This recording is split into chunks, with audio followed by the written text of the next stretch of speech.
अब राजस्थान के बाबा भी यूपी के योगी बाबा की तर्ज पर काम करना शुरू कर दिया है। सावन मास का महीना है, ऐसे में राजस्थान के जो बाबा हैं वो भी यूपी के तर्ज पर जो है कई तरीके के काम कर रहे हैं। राजस्थान के एमएलए बाल मुकुंदाचार्य जो बाबा हैं, उनका एक बड़ा बयान सामने आया है, जिसको लेकर ये सावन मास का महीना है और ऐसा महीना है जहां पर जो भगवान है, जो देवी देवता हैं, वो भी शिव की जो है पूजा अर्चना इस महीने में किया करते हैं और कांवड़ियों का इस महीने में बहुत बड़ा महत्व है। कांवड़ यात्रा निकलती है। ऐसे में एक तो यूपी की तर्ज पर राजस्थान के अंदर भी नेम प्लेट का जो विवाद है वो राजस्थान पहुंच चुका है और राजस्थान भी यही चाहता है कि जो भी दुकानें हैं उन पर नाम स्पष्ट रूप से लिखा रहना चाहिए। अगर राम की दुकान है तो राम लिखें और रहीम की दुकान है तो रहीम लिखें। इससे जो ग्राहक हैं उनके बीच में किसी तरीके का कोई कंफ्यूजन पैदा नहीं होना चाहिए। दूसरी बड़ी बात यह है कि कांवड़ यात्रा के बीच कई जगह पर खुले में सजाकर और मांस मछली वगैरह बेचे जाते हैं, तो उन पर अब पूरी तरह प्रतिबंध लगाने की बात जो है बीजेपी विधायक ने की है कि इस तरीके से खुले में सजाए नहीं, सड़कों पर फैलाए नहीं, क्योंकि व्रती होते हैं, व्रत करते हैं और उन व्रत करने वाले जब नंगे पैर वहां से गुजरते हैं और गंदगी वहां पर फैली होती है या फिर गंदगी की दुर्गंध से उनके जो व्रत हैं वो व्रत टूट जाते हैं।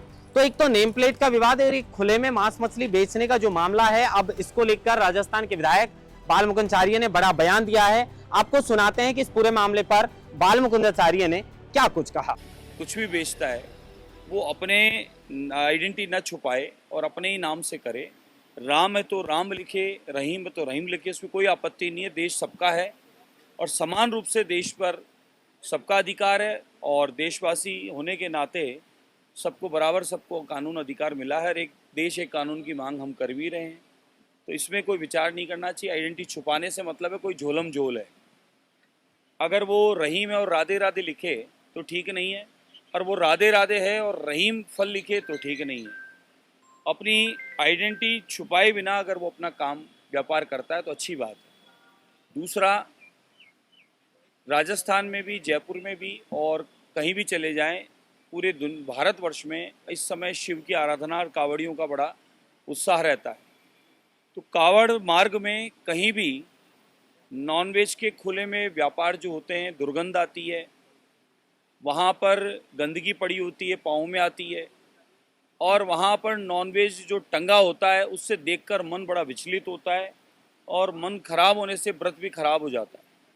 इसलिए कांवड़ियों के मार्ग में साफ सफाई अच्छी हो, कांवड़ियों के मार्ग में नॉनवेज के, बिरयानी के ठेले, दुकानें खुलेआम सजा सजा कर जो बेचा करते हैं वो भी बंद हो, तो कांवड़ियों की यात्रा में कोई अवरोध नहीं होगा।